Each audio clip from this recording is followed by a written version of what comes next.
Hi students, welcome to your new class. ഇന്നത്തെ ക്ലാസ്സിൽ നമ്മൾ ഡിസ്കസ് ചെയ്യാൻ പോകുന്ന ടോപ്പിക്കാണ് skills for H R professionals line manager. ഒരു എച്ച് ആർ പ്രൊഫഷണലിന് വേണ്ടത് അല്ലെങ്കിൽ ഒരു ലൈൻ മാനേജറിന് വേണ്ടതായിട്ടുള്ള കഴിവുകൾ എന്തൊക്കെയാണെന്നുള്ളതാണ് ഇതിനെക്കുറിച്ച് ഡിസ്കസ് ചെയ്യാൻ പോകുന്നത്. അതിൽ ഇതൊരു എസ്സേ ക്വസ്റ്റ്യൻ ആയിട്ട് നമുക്ക് ചോദിക്കാനുള്ള സാധ്യത കൂടുതലാണ്. കാരണം ഇതിൽ ഏകദേശം 16 പോയിന്റ് വരുന്നുണ്ട്. ഓക്കെ, അപ്പോൾ 16 പോയിന്റ് എന്ന് പറഞ്ഞു കഴിഞ്ഞാൽ അതിൽ ഫസ്റ്റ് പോയിന്റ് എന്ന് പറഞ്ഞാൽ അനലിറ്റിക്കൽ സ്കില്ലാണ് പറയുന്നത്. എന്താണ് ഈ അനലിറ്റിക്കൽ സ്കില്ല്? അനലൈസ് ചെയ്യുക, വിശകലനം ചെയ്യാനുള്ള ഒരു കഴിവുണ്ടാവുക എന്നുള്ളതാണ് പറയുന്നത്. It is the ability to understand complex data and make informed decisions based on findings. കൃത്യമായിട്ട് ഉള്ള പ്രശ്നങ്ങൾ എന്താണെന്ന് മനസ്സിലാക്കുകയും അതിനനുസരിച്ച് ഒരു സൊല്യൂഷൻ അല്ലെങ്കിൽ ഡിസിഷൻ എടുക്കുകയും ചെയ്യാം. Needed to work force planning, കൃത്യമായിട്ട് എങ്ങനെയാണ് പ്ലാനിങ് ചെയ്യേണ്ടത്, എന്തൊക്കെ കോമ്പൻസേഷൻ ബെനിഫിറ്റ്സ് കൊടുക്കണം, എങ്ങനെ മെട്രിക്സിനെ ഇമ്പ്രൂവ് ചെയ്യാം എന്നുള്ള കാര്യങ്ങളൊക്കെയാണ് ഇവർ പ്രധാനമായിട്ട് ഹാൻഡിൽ ചെയ്യുന്നത്. They need to understand complex data, അതാണ് ഇവിടെ എടുത്തു പറഞ്ഞ ഒരു കാര്യം. വളരെ സങ്കീർണമായ പ്രശ്നങ്ങളെ അവർ മനസ്സിലാക്കി അതിനെ informed decisions based on their findings, അവർ കണ്ടെത്തിയ കാര്യങ്ങൾ വെച്ചുകൊണ്ട് അവരതിനെ നല്ലൊരു ഇൻഫോംഡ് ഡെസിഷൻ ആക്കിയിട്ട് മാറ്റുക എന്നാണ് പറയുന്നത്. അതേപോലെ തന്നെ അവർക്ക് കൃത്യമായിട്ട് ഈ ഒരു സമയത്ത് നടക്കുന്ന പാറ്റേൺസും ട്രെൻഡ്സും ഒക്കെ ഐഡൻറ്റിഫൈ ചെയ്യാനും അതിനനുസരിച്ചുകൊണ്ട് ഡാറ്റ സെറ്റ് ചെയ്യാനും വളരെ ഫാസ്റ്റായിട്ട് ഇഫക്റ്റീവായിട്ട് സെറ്റ് ചെയ്യാനൊക്കെ സാധിക്കണം. അപ്പോൾ എന്തായാലും ഒരു എച്ച് ആർ മാനേജർക്ക് അനിവാര്യമായ ഒരു കഴിവാണ് അനലിറ്റിക്കൽ സ്കിൽ എന്ന് പറഞ്ഞു കഴിഞ്ഞാൽ. രണ്ടാമത്തെയാണ് കമ്മ്യൂണിക്കേഷൻ സ്കിൽ എന്ന് പറയുന്നത്. കമ്മ്യൂണിക്കേഷൻ സ്കിൽ എന്ന് പറയുന്നത് എല്ലാവരുമായിട്ട് ഇടപെടാനും കാര്യങ്ങളെ കൃത്യമായിട്ട് ഇൻസ്ട്രക്ഷൻ കൊടുക്കാനും വളരെ ക്ലിയർ ആയിട്ടും ഒരു ഡൗട്ടും ഇല്ലാതെ വളരെ കൺസൈസ് ആയിട്ടും പ്രൊഫഷണൽ മാനറിലും പ്രൊവൈഡ് ചെയ്യുക എന്നാണ് കമ്മ്യൂണിക്കേഷൻ സ്കിൽ എന്ന് പറയുന്നത്. നല്ലൊരു കമ്മ്യൂണിക്കേറ്ററാണ് എപ്പോഴും ഒരു മാനേജർ എന്ന് പറയുന്നത്. അപ്പം അവർ വെർബലിയും റൈറ്റിങ്ങിലും രണ്ടും ഉണ്ടായിരിക്കും. ഓറലി പറയേണ്ട കാര്യങ്ങൾ അങ്ങനെയും അല്ലെങ്കിൽ റിട്ടൺ ആയിട്ട് കൊടുക്കേണ്ട കാര്യങ്ങൾ ആ രീതിയിലും. അതായത് അവർ ഫസ്റ്റ് കേൾക്കേണ്ടത് നല്ല വിശദമായിട്ട് കെയർഫുള്ളായിട്ട് ലിസൺ ചെയ്യുക, ആവശ്യങ്ങൾ എന്താണ്, ആസ്ക് ക്വസ്റ്റ്യൻസ് വെൻ നീഡഡ്, ആവശ്യമുണ്ടെങ്കിൽ ക്വസ്റ്റ്യൻസ് ചോദിക്കുക. ആൻഡ് ഇത് രണ്ടും ആവുമ്പോഴാണ് ഒരു ക്ലിയർ ഡയലോഗ് ഉണ്ടായിരിക്കുന്നത്. മാനേജ്മെൻറ്റും എംപ്ലോയീസും തമ്മിൽ നല്ലൊരു ക്ലിയർ ഡയലോഗ് ഉണ്ടായിരിക്കുക. Used during interviews and performance appraisals. അപ്പോൾ അത്തരത്തിലുള്ള സംഭാഷണങ്ങളൊക്കെ ഇൻ്റർവ്യൂവിൻ്റെ സമയത്തോ അല്ലെങ്കിൽ പെർഫോമൻസ് അപ്രൈസലിൻ്റെ സമയത്തോ ഉണ്ടായിരിക്കുന്നതാണ് പറയുന്നത്. സോ അത് നല്ലൊരു കമ്മ്യൂണിക്കേഷൻ സ്കില്ലാണ് അവിടെ ഉണ്ടായിരിക്കേണ്ടതെന്ന് പറയുന്നുണ്ട്. മൂന്നാമത്തതാണ് critical thinking skill. Critical thinking എന്ന് പറഞ്ഞു കഴിഞ്ഞാൽ എന്താണ്, അവർക്ക് പ്രത്യേകിച്ച് അസസ് ചെയ്യാനുള്ളൊരു കഴിവാണ്. Come up with creative solution quickly. എന്തൊരു പ്രശ്നം ഉണ്ടായാലും പെട്ടെന്ന് തന്നെ വളരെ ക്രിയേറ്റീവ് ആയിട്ടൊരു സൊല്യൂഷൻ കൊണ്ട് വന്നെത്തുന്ന ഒരു കഴിവാണ് ക്രിട്ടിക്കൽ തിങ്കിങ് സ്കിൽ എന്ന് പറയുന്നത്. അവർക്ക് എളുപ്പത്തിൽ ഐഡൻറ്റിഫൈ ചെയ്യാൻ പറ്റും പൊട്ടൻഷ്യൽ പ്രോബ്ലംസ് ബിഫോർ ദേ ഒക്കർ. ചിലപ്പോൾ അത് ഉണ്ടാവാൻ പോകുന്നതിന് മുന്നേ തന്നെ അവർക്ക് അതിനുള്ളൊരു സാധ്യത മനസ്സിലാക്കാൻ പറ്റുകയുള്ളൂ. അതിനനുസരിച്ച് നമുക്ക് മുൻകൂട്ടിയിട്ട് അതിനെ പ്രിവെൻറ്റ് ചെയ്യാനുള്ള മെഷേഴ്സ് എടുക്കാനൊക്കെ സാധിക്കും. അപ്പോൾ അതാണ് ക്രിട്ടിക്കൽ തിങ്കിങ് എന്ന് പറയുന്നത്. ഈ ഒരു സ്കില്ലുണ്ടെങ്കിൽ നമുക്ക് റിസോൾവ് ചെയ്യാൻ പറ്റും എംപ്ലോയി റിലേറ്റഡ് ഇഷ്യൂസും അതുപോലെ ക്രിയേറ്റിംഗ് ഇഫക്റ്റീവായിട്ടുള്ള എച്ച് ആർ പോളിസീസൊക്കെ നമുക്ക് ഉണ്ടാക്കിയെടുക്കാൻ പറ്റും. നാലാമത്തെ പോയിന്റ് ഡെസിഷൻ മേക്കിംഗ് സ്കില്ലാണ്. ഡെസിഷൻ മേക്കിംഗ് സ്കിൽ എന്ന് പറഞ്ഞാൽ നമുക്കറിയാലോ, ഈ ഒരു പോസ്റ്റിൽ ഇരിക്കുന്ന ആൾക്കാർക്ക് ഏത് നേരവും മെയിനായിട്ട് എന്തായിരിക്കും ഡിസിഷൻസ് എടുക്കേണ്ടി ആവശ്യമായിട്ട് വരും. And they should be able to comfortable making difficult decisions that may not popular with everyone. ചിലപ്പോൾ മറ്റുള്ള ആളുകളൊന്നും ചെയ്യാൻ സാധ്യതയില്ലാത്തതോ ചെയ്തിട്ടില്ലാത്തതോ ആയിട്ടുള്ള തരത്തിലുള്ള ഡെസിഷൻസ് വരെ ഇവർക്ക് എടുക്കേണ്ടതായിട്ട് വരും എന്നുള്ളതാണ് പറയുന്നത്. പ്രത്യേകിച്ച് എംപ്ലോയീസിനെ റിക്രൂട്ട് ചെയ്യുമ്പോൾ അവരുടെ പെർഫോമൻസ് ഇവാലുവേറ്റ് ചെയ്യുമ്പോൾ അതേപോലെ തന്നെ taking strategic H R decisions എടുക്കുന്ന സമയത്ത് ഒക്കെ ഇത്തരത്തിലുള്ള ഡിസിഷൻ മേക്കിംഗ് സ്കിൽ അത്യാവശ്യമാണ്. അഞ്ചാമത്തെ പോയിന്റിൽ പറയുന്നത് ഇന്റർപേഴ്സണൽ സ്കില്ലാണ്. ഇന്റർപേഴ്സണൽ പറഞ്ഞാൽ ഏറ്റവും കൂടുതൽ വ്യക്തികളുമായിട്ട് ഇടപെടുന്ന ഒരു വ്യക്തികളാണ് ഇവർ മാനേജേഴ്സ് എന്ന് പറയുന്നത്. അപ്പോൾ എല്ലാവരുമായിട്ട് നല്ലൊരു റിലേഷൻഷിപ്പ് ബിൽഡ് ചെയ്യണം, നല്ലൊരു പോസിറ്റീവ് വർക്കിംഗ് എൻവയോൺമെൻറ്റ് കൊടുക്കണം. അതുപോലെ കോൺഫ്ലിക്റ്റുകൾ ഉണ്ടെങ്കിൽ അതിനെ വളരെ ഈസി ആയിട്ട് സ്മൂത്ത് ആയിട്ട് ഹാൻഡിൽ ചെയ്യാൻ പറ്റണം. അതേപോലെ നെഗോഷിയേഷൻ യൂസ്ഫുൾ ആയിരിക്കുക, മീഡിയേറ്ററായിട്ട് പ്രശ്നങ്ങൾക്കിടയിൽ നിന്നുകൊണ്ട് അല്ലെങ്കിൽ ഒരു കോൺട്രാക്റ്റിനെ അല്ലെങ്കിൽ ഒരു എഗ്രിമെൻറ്റിനെ അവരെ എത്തിക്കാൻ വേണ്ടിയിട്ട് നെഗോഷിയേറ്ററായിട്ടും പ്രൊഡക്റ്റീവായി ക്രിയേറ്റ് ചെയ്യാനും വളരെ പോസിറ്റീവായിട്ടൊരു വർക്ക് കൾച്ചർ കൊണ്ടുവരാനും ഒക്കെ അവർക്ക് ആവശ്യമാണ്. അതുകൊണ്ട് തന്നെ എപ്പോഴും അവർ ഒരു കോൺഫ്ലിക്റ്റ് റെസൊല്യൂഷൻ എപ്പോഴും കംഫർട്ടബിളായ രീതിയിൽ ഹാൻഡിൽ ചെയ്തുകൊണ്ടിരിക്കണം. വളരെ ഇമോഷണൽ ഇൻ്റലിജൻസ് കോഷ്യൻ്റ് ആയിരിക്കണം എന്നുള്ളതാണ് പറയുന്നത്.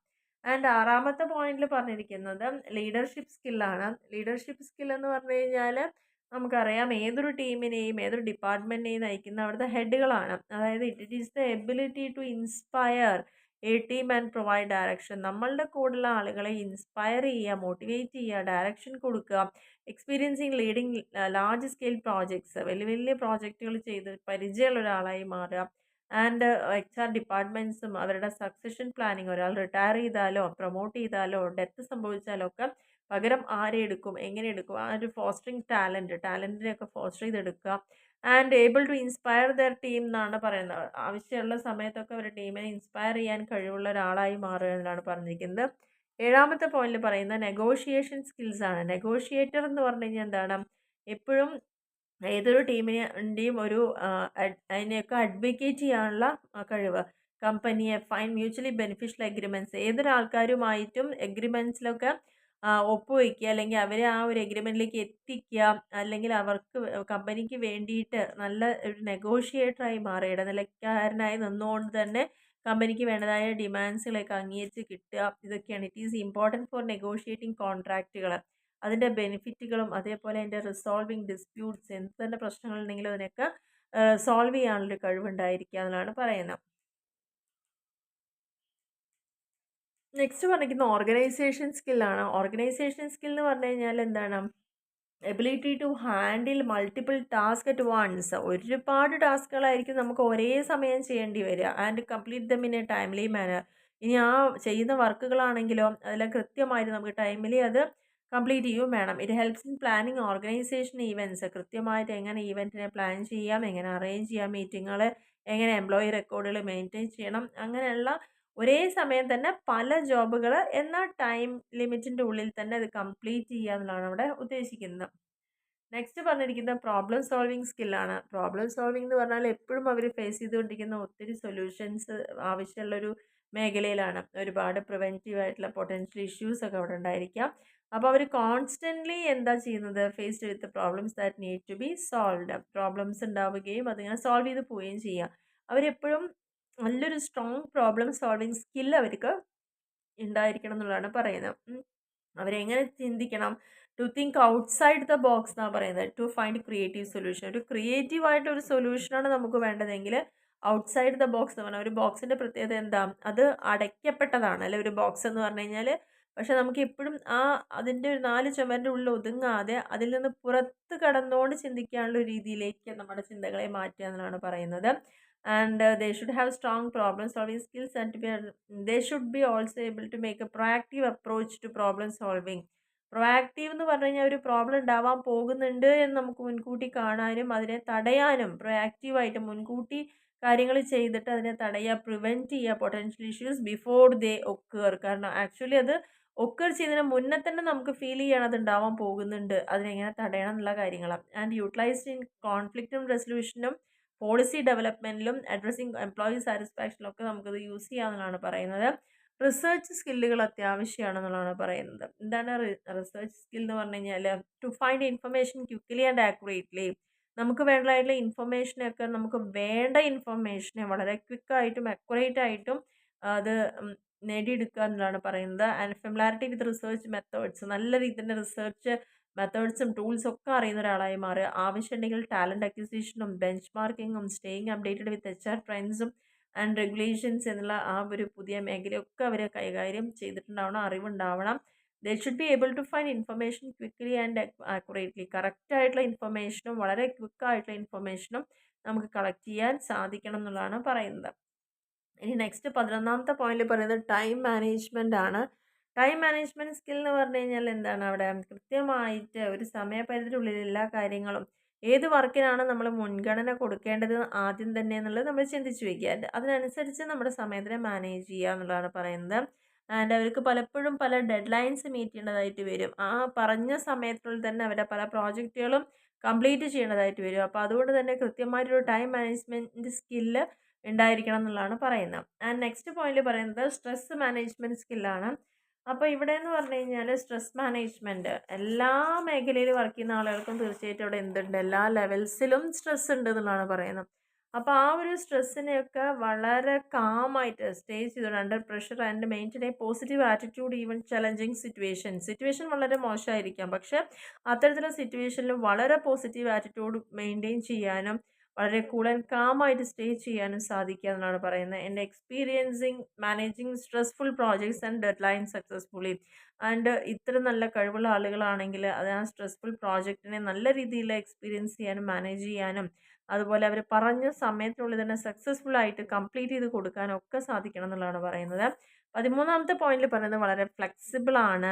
എന്താണ് ഫ്ലെക്സിബിൾ എന്ന് പറഞ്ഞു കഴിഞ്ഞാൽ എപ്പോഴും നമ്മുടെ സറൗണ്ടിങ്സും സിറ്റുവേഷനും ചേഞ്ച് ചെയ്തുകൊണ്ടിരിക്കും. ആ മാറ്റങ്ങൾക്ക് അനുസൃതമായിട്ട് മാറാൻ നമുക്കും സാധിക്കുക എന്നുള്ളതാണ് പറയുന്നത്. ആൻഡ് 14ാമത്തെ പോയിന്റിൽ ഓർഗനൈസ്ഡ് ആയിരിക്കണം എന്നുള്ളതാണ് പറയുന്നത്. ഹ്യൂമൻ റിസോഴ്സ് മാനേജേഴ്സ് എപ്പോഴും വളരെ സിസ്റ്റമാറ്റിക് ആയിരിക്കണം, വളരെ ഓർഗനൈസ്ഡ് ആയിരിക്കണം. അവരുടെ വർക്ക് ഏരിയ എപ്പോഴും അവർക്ക് കീപ്പ് ചെയ്യാൻ പറ്റുക, അവരുടെ ഫയൽസ് എല്ലാം ഓർഡറിലുണ്ടായിരിക്കണം, ആൻഡ് നല്ലൊരു സിസ്റ്റം ക്രിയേറ്റ് ചെയ്യാൻ സാധിക്കുന്നവരായിരിക്കണം. നല്ലൊരു പ്രോസസ്സ് ക്രിയേറ്റ് ചെയ്യാനും അതുവഴി നമ്മുടെ വർക്ക് ഫോഴ്സിനെ വളരെ എഫിഷ്യൻ്റ് ആൻഡ് എഫക്റ്റീവായിട്ട് കൈകാര്യം ചെയ്യാനൊക്കെ സാധിക്കുന്ന ഒരാൾക്കാരായിരിക്കണം എന്നുള്ളതാണ് പറയുന്നത്. ഇനി അവർ പറയുന്നതാണ് ടീം പ്ലെയർ എന്ന് പറയുന്നത്. ടീം പ്ലെയർ പറഞ്ഞാൽ എന്താ, ഒരു ടീമിൻ്റെ നല്ല കളിക്കാരനാണ് അല്ലേ. അപ്പോൾ ആ ഒരു ടീമിനെ മുന്നോട്ട് നയിക്കുന്നതും അവരുടെ ഒപ്പം ജോലി ചെയ്യുന്നതും അതേപോലെ അവരുമായിട്ട് സഹകരിച്ച് പോവുക and take direction from their സുപ്പീരിയേഴ്സിൻ്റെ കയ്യിൽ നിന്നൊക്കെ ഡയറക്ഷൻസ് വാങ്ങുകയും അത് കൃത്യമായിട്ട് ഇൻഡിപെൻഡൻ്റ് ആയിട്ട് വേണ്ട സമയങ്ങളിലൊക്കെ വർക്ക് ചെയ്യാൻ സാധിക്കുകയും ചെയ്യുക എന്നുള്ളതാണ് പറയുന്നത്. അതാണ് ഒരു ടീം പ്ലെയർ കൊണ്ട് ഉദ്ദേശിക്കുന്നത്. പിന്നെ എങ്ങനെയായിരിക്കണം എന്നാണ് പറയുന്നത്, വളരെ ക്രിയേറ്റീവ് ആയിരിക്കണം. എപ്പോഴും ഹ്യൂമൻ റിസോഴ്സ് മാനേജേഴ്സ് എന്താണ്, പുതിയ പുതിയ ഐഡിയാസ്, പുതിയ പുതിയ സൊല്യൂഷൻസ്, പ്രശ്നങ്ങൾ പലതരം ഉണ്ടായിരിക്കാം. പുതിയ നമ്മൾ കണ്ടിട്ടും കേട്ടിട്ടില്ലാത്ത പ്രശ്നങ്ങൾ വരാം, പക്ഷെ അതിനൊക്കെ ഒരു സൊല്യൂഷൻ കണ്ടെത്തുകയും പുതിയ ഐഡിയാസ് ഡെവലപ്പ് ചെയ്യുകയും ചെയ്യുന്ന ആൾക്കാരായിരിക്കണം. And open to new things, അവരുടെ ആ ചിന്താഗതി കൊണ്ട് പല കാര്യങ്ങളും അവിടെ പുതിയതായിട്ട് സംഭവിക്കണം. And willing to take risk when necessary, ആവശ്യമെങ്കിൽ നല്ല റിസ്ക് ഏറ്റെടുക്കാനും കൂടിയിട്ട് അവർ റെഡി ആയിരിക്കണം എന്നുള്ളതാണ് പറയുന്നത്. അപ്പോൾ നമ്മൾ 16 തരത്തിലുള്ള സ്കില്ലുകളാണ് ഒരു ലൈൻ മാനേജർക്ക് അല്ലെങ്കിൽ ഒരു HR പ്രൊഫഷണലിന് വേണ്ടത് എന്നുള്ളത് കൃത്യമായി പറയുന്നുണ്ട്. വളരെ ഇമ്പോർട്ടൻറ്റ് ക്വസ്റ്റ്യൻ ആണ്. ഒരു SA ക്വസ്റ്റ്യനിലെ എല്ലാ സാധ്യതകളുള്ളൊരു ക്വസ്റ്റ്യൻ കൂടിയാണ്. ഓക്കെ, അപ്പോൾ പിന്നെ പറഞ്ഞിരിക്കുന്നത് നമ്മുടെ ലൈൻ മാനേജേഴ്സ്. ലൈൻ മാനേജേഴ്സ് എന്ന് പറഞ്ഞാൽ ശരിക്കും heart beat of any organisation എന്നാണ് പറയുന്നത്.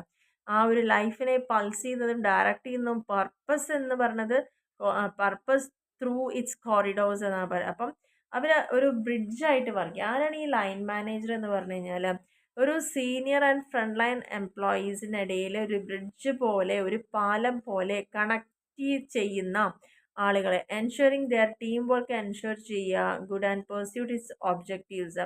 അപ്പോൾ line managers are accountable for teams performance. അവരുടെ ടീമിൻ്റെ പെർഫോമൻസിന് അക്കൗണ്ടബിൾ ആയിരിക്കുന്ന ലൈൻ മാനേജേഴ്സ് ആണ്. അത് വിൻ ഓർ ലൂസ് ആയിരിക്കാം.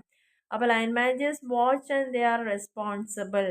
അപ്പോൾ ശരിക്കും അവരാണ് ആ ടീമിനെ നയിക്കുന്നത്. അവരാണ് ഒരു master the art of managing people, intricate system and process surrounding dum. അവരുടെ ചുറ്റിലുള്ള പ്രോസസ്സിനെയും പ്രൊസീജിയേഴ്സിനെയും വ്യക്തികളെയൊക്കെ നയിക്കുന്ന, ഓർഗനൈസ് ചെയ്യുന്ന ആളാണ് ഒരു ലൈൻ മാനേജർ എന്ന് പറയുന്നത്. ഒരു നല്ല ലൈൻ മാനേജേഴ്സിൻ്റെ വോയിസ് ആയിരിക്കും അതിൻ്റെ ടീം ഉണ്ടായിരിക്കുക. ആൻഡ് കമ്മ്യൂണിക്കേറ്റ് ചെയ്യേണ്ട, അപ്വേർഡിലേക്ക് കമ്മ്യൂണിക്കേറ്റ് ചെയ്യാനും എന്തെങ്കിലും ക്ലാരിറ്റി ആവശ്യമുണ്ടെങ്കിൽ അത് ചോദിക്കാനും എന്തെങ്കിലും ഡയറക്ഷൻസ് വേണമെങ്കിൽ ഫ്രണ്ട് ലൈനിൽ കൊടുക്കാനും ഒക്കെ അവർക്ക് സാധിക്കുന്നുള്ളതാണ് പറയുന്നത്. അപ്പോൾ ഈ ലൈൻ മാനേജേഴ്സിൻ്റെ അവരെ മാനേജർ എന്ന് പറയാറുണ്ട്, working on it the term. അപ്പോൾ എന്തായിരിക്കും ഈ ലൈൻ മാനേജർ പറഞ്ഞാൽ, the direct line of authority communication between managers and people working in their teams. അവർ ടീമിൽ വർക്ക് ചെയ്യുന്ന ഓരോ ആളുകളും ഡയറക്റ്റ് മാനേജ്മെൻറ്റും തമ്മിലുള്ള ഒരു കമ്മ്യൂണിക്കേഷനെ ഈസി ആക്കുന്ന ആളാണ് ലൈൻ മാനേജർ എന്ന് പറയുന്നത്. അപ്പോൾ അങ്ങനെയാണെങ്കിൽ ഒരു ലൈൻ മാനേജറുടെ ഡ്യൂട്ടീസ് അല്ലെങ്കിൽ റെസ്പോൺസിബിലിറ്റീസ് എന്തൊക്കെയാണ് പറയുന്നുണ്ട്. ഇതും വളരെ ഇമ്പോർട്ടൻ്റ് ആണ്. 9 പോയിന്റ് വരുന്നുണ്ട്. അപ്പോൾ അതിൽ ഗാർഡിയൻസ് ഓഫ് പെർഫോമൻസ്, അവനവൻ്റെ ടീമിൽ എന്ത് കാര്യങ്ങൾ ചെയ്താലും ആ പെർഫോമൻസിനെ ഗാർഡ് ചെയ്യുക, അതിനെ സൂക്ഷിക്കുക, സംരക്ഷിക്കുക എന്നുള്ളതാണ്. ദേ മോണിറ്റർ സ്റ്റാഫ് ക്ലോസ്ലി. ഇവർ അവരുടെ സ്റ്റാഫിനെ വളരെ ക്ലോസ് ആയിട്ട് തന്നെ മോണിറ്റർ ചെയ്യും. അവരുടെ ഓരോ ആളുകളുടെയും ലക്ഷ്യങ്ങളും നമ്മുടെ സ്ഥാപനത്തിൻ്റെ ലക്ഷ്യങ്ങളും ഒബ്ജക്റ്റീവായിട്ട് കണക്ട് ചെയ്തിട്ട് വേണം അതിലേക്ക് നീങ്ങാൻ എന്നുള്ളതാണ് പറയുന്നത്. നാവിഗേറ്റേഴ്സ് ഓഫ് ഗ്രോത്ത്, വളർച്ചയുടെ ഒരു മുന്നേ നടക്കുന്ന ആൾ, നാവിഗേറ്റ് ചെയ്യുക, വളർച്ചയെ ത്വരിതപ്പെടുത്തുന്ന ആൾ എന്നാണ് പറയുന്നത്. പിൻ പോയിന്റ് റോഡ് ബ്ലോക്സ്, എവിടെയൊക്കെ പ്രശ്നങ്ങളുണ്ടെന്ന് കണ്ടെത്തുകയും അതിനെ നല്ല രീതിയിൽ ടീമിനെ ഹെൽപ്പ് ചെയ്തുകൊണ്ട് തടസ്സങ്ങളെ മാറ്റുകയും ചെയ്യാം. മെൻറ്റേഴ്സ് ആണ്, ട്രെയിനേഴ്സ് ആണെന്നുള്ളതാണ് പറയുന്നത്. ആ ഒരു നോളജ് ഗ്യാപ്പ് മനസ്സിലാക്കിക്കൊണ്ട് അവർ വേണ്ടതായിട്ടുള്ള അറേഞ്ച്മെൻറ്റ് ഇൻറ്റേർണലായിട്ടും എക്സ്റ്റേണലായിട്ടും ട്രെയിനിങ്ങുകൾ പ്രൊവൈഡ് ചെയ്യുക. അവനവൻ്റെ ടീമിൻ്റെ പെർപ്പച്വൽ റെഡിനെസ്, സക്സസ് ആവാനുള്ള റെഡിനെസ്സിനെ എൻഷുർ ചെയ്യുക എന്നാണ് പറയുന്നത്. നാലാമത്തെ പോയിന്റ് റിസോഴ്സ്ഫുൾ സ്ട്രാറ്റജി പറഞ്ഞാൽ ഡേ ടു ഡേ ഡെസിഷൻസ് അവർ എപ്പോഴും വളരെ സ്കിൽഫുള്ളായിട്ട് എടുത്തുകൊണ്ടിരിക്കുന്നുണ്ട്. അവരുടെ മുമ്പിൽ ഒത്തിരി ഓപ്പറേഷണൽ അഡ്ജസ്റ്റ്മെൻറ്റ്സുകളും ക്വസ്റ്റ്യൻസും എല്ലാ സംഭവങ്ങളും ഉണ്ടാകുമ്പോഴും അതിൻ്റെ റിസോഴ്സ് എല്ലാം ഉണ്ടെന്ന് ഉറപ്പ് വരുത്തുകയും അതിന് നല്ല രീതിയിൽ മാൻ പവറിനെയും മെറ്റീരിയലിനെയും മെഷീനറിനെയും ഒക്കെ യൂട്ടിലൈസ് ചെയ്യുകയും ചെയ്യുക എന്നുള്ളതാണ് റിസോഴ്സ് സ്ട്രാറ്റജീസ് കൊണ്ട് ഉദ്ദേശിക്കുന്നത്. നെക്സ്റ്റ് പോയിന്റിൽ ടാലൻറ്റ് സ്പോട്ടേഴ്സ് ആണ്. കാരണം എൻഗേജ് ഡീപ്ലി ഇൻ റിക്രൂട്ട്മെൻറ്റ്, അവരെപ്പോഴും റിക്രൂട്ട്മെൻറ്റുകൾ ചെയ്യുന്ന ആൾ ഹയർ ചെയ്തുകൊണ്ടിരിക്കുക, ഇൻഡക്റ്റ് ചെയ്യുക, ensure new members incorporate well into the company's culture. പുതിയതായിട്ട് വരുന്ന എംപ്ലോയീസിനെ നമ്മുടെ ഒരു കൾച്ചറിലേക്ക്, കമ്പനിയുടെ കൾച്ചറിലേക്ക് ഇൻകൾക്കേറ്റ് ചെയ്യുന്ന ഒരു ആൾക്കാരും കൂടിയാണ് ലൈൻ മാനേജേഴ്സ് എന്ന് പറയുന്നത്. കമ്മ്യൂണിക്കേഷൻ കൺഡ്യൂട്ട്സ് ഉണ്ട്, അതായത് 2-വേ ചാനലാണ്. ക്രൂഷ്യൽ ഇൻഫർമേഷനൊക്കെ നമുക്ക് senior leadership and front line സ്റ്റാഫിലേക്കൊക്കെ എത്തിക്കേണ്ടി വരും പലപ്പോഴും. അതേപോലെ തന്നെ അവരുടെ ചേഞ്ചസ്, മിഷൻസ്, വിഷൻസ്, വാല്യൂസ് എല്ലാം ടോപ്പിൽ നിന്ന് എത്തിക്കുക എന്നുള്ളതാണ് ഇവിടെ പറയുന്നത്. പിന്നെ സേഫ്റ്റി അഡ്വക്കേറ്റ്സ്, എപ്പോഴും ലൈൻ മാനേജേഴ്സ് പറഞ്ഞാൽ അവരെന്ത് ചെയ്യണം എന്നുള്ള പറയുന്നത്. Health and safety are more than just mark boxes, they are vital. അപ്പോൾ ജസ്റ്റ് നമ്മൾ വെറുതെ ഇതുണ്ട് എന്ന് പറയുന്നതിനെക്കാട്ടിലും അവിടെ ഏറ്റവും കൂടുതൽ ഹെൽത്തി ആൻഡ് സേഫ്റ്റി ആയിട്ട് കീപ്പ് ചെയ്യുക എന്നുള്ളതും കൂടിയാണ് അവരെ പ്രധാനപ്പെട്ട വേറൊരു റെസ്പോൺസിബിലിറ്റി എന്ന് പറയുന്നത്. പിന്നെ സിസ്റ്റം ആർക്കിടെക്ട്സ് ആണ്. എഫിഷ്യൻറ്റ് സിസ്റ്റംസ് ഡെവലപ്പ് ചെയ്യുക, ഇൻഫർമേഷൻ ഹാൻഡിൽ ചെയ്യുക, റിപ്പോർട്ടിംഗ് കൃത്യമായിട്ട് കൊടുക്കുക ആൻഡ് സ്മൂത്ത് ഓപ്പറേഷൻസ് നടത്തുക. അവരുടെ സ്പെഷ്യലിസ്റ്റ് ഡൊമൈൻ ഉണ്ടെങ്കിൽ പോലും അവരുടെ ഓപ്പറേഷൻ സ്മൂത്ത് ആവുക. ബീറ്റ് ഫിനാൻസ്, സെയിൽസ്, മാർക്കറ്റിംഗ്, ഈ മേഖലയിലൊക്കെ. അപ്പോൾ അങ്ങനെ നല്ലൊരു കൃത്യമായൊരു സിസ്റ്റത്തിനെ ഡെവലപ്പ് ചെയ്യുന്ന അതിൻ്റെ ഒരു ശില്പി കൂടിയാണ് ലൈൻ മാനേജർ എന്ന് പറയുന്നത്. 9ാമത്തെ പോയിന്റിൽ പറഞ്ഞിരിക്കുന്നത് പീപ്പിൾസ് ചാമ്പ്യൻ ആണ്. പീപ്പിൾസ് ചാമ്പ്യൻ എന്ന് പറയുമ്പം ഒരുപാട് മീറ്റിങ്ങുകളെ നയിക്കുക, ഇൻ്റർവ്യൂസ് കണ്ടക്ട് ചെയ്യുക, ഡിസിപ്ലിനറി ആക്ഷൻസിന് ലൂടെ ഗൈഡ് ചെയ്യുക, to promoting growth and cultivating favourable environment, നല്ല അനുയോജ്യമായിട്ടുള്ളൊരു സാഹചര്യങ്ങളെ ഉണ്ടാക്കിയെടുക്കുക എന്നാണ് പറയുന്നത്. Ensure everyone thrives. അപ്പോൾ ഇത്രയും കാര്യങ്ങളാണ് ഒരു നല്ല ലൈൻ മാനേജേഴ്സിൻ്റെ റെസ്പോൺസിബിലിറ്റീസ് ആയിട്ട് പറഞ്ഞിരിക്കുന്നത്. നല്ലൊരു ഗാർഡിയനാണ്, നാവിഗേറ്ററാണ്, മെൻറ്ററാണ്, റിസോഴ്സ്ഫുൾ സ്ട്രാറ്റജിസ്റ്റ് ആണ്, ടാലൻറ്റ് സ്പോട്ടേഴ്സ് ആണ്, കമ്മ്യൂണിക്കേഷൻ കൺഡ്യൂട്ട്സ് ആണ്, സേഫ്റ്റി അഡ്വക്കേറ്റ്സ് ആണ്, സിസ്റ്റം ആർക്കിടെക്റ്റ് ആണ്, പീപ്പിൾസ് ചാമ്പ്യൻ ആണെന്നുള്ളതാണ് പറയുന്നത്. അപ്പോൾ നമ്മൾ 2 ടോപ്പിക്കാണ് ഇവിടെ ഡിസ്കസ് ചെയ്തിട്ടുണ്ടായിരുന്നത്. ഒന്നാമത്തത് ഒരു HR പ്രൊഫഷണലിൻ്റെ സ്കിൽസ്, അത് നമ്മൾ 16 പോയിന്റ് ഡിസ്കസ് ചെയ്തു. ലൈൻ മാനേജർ റെസ്പോൺസിബിലിറ്റി ഒരു 9 പോയിന്റ് ഇവിടെ ഡിസ്കസ് ചെയ്തിട്ടുണ്ട്. അപ്പോൾ ഇതോട് കൂടിയിട്ട് നമ്മുടെ ഫസ്റ്റ് ചാപ്റ്റർ ഇവിടെ കംപ്ലീറ്റ് ആയിരിക്കുകയാണ്. അപ്പോൾ വീഡിയോസ് ഇഷ്ടപ്പെടുകയാണെങ്കിൽ തീർച്ചയായിട്ടും ഒന്ന് ലൈക്ക് ചെയ്യാനും ഷെയർ ചെയ്യാനും കമൻറ്റ് ചെയ്യാനും മറക്കരുത്. സബ്സ്ക്രൈബ് ചെയ്യാതെ കാണുന്ന ആളുകളുണ്ടെങ്കിൽ തീർച്ചയായിട്ടും സബ്സ്ക്രൈബ് ചെയ്യുക, സപ്പോർട്ട് ചെയ്യുക. Okay, thank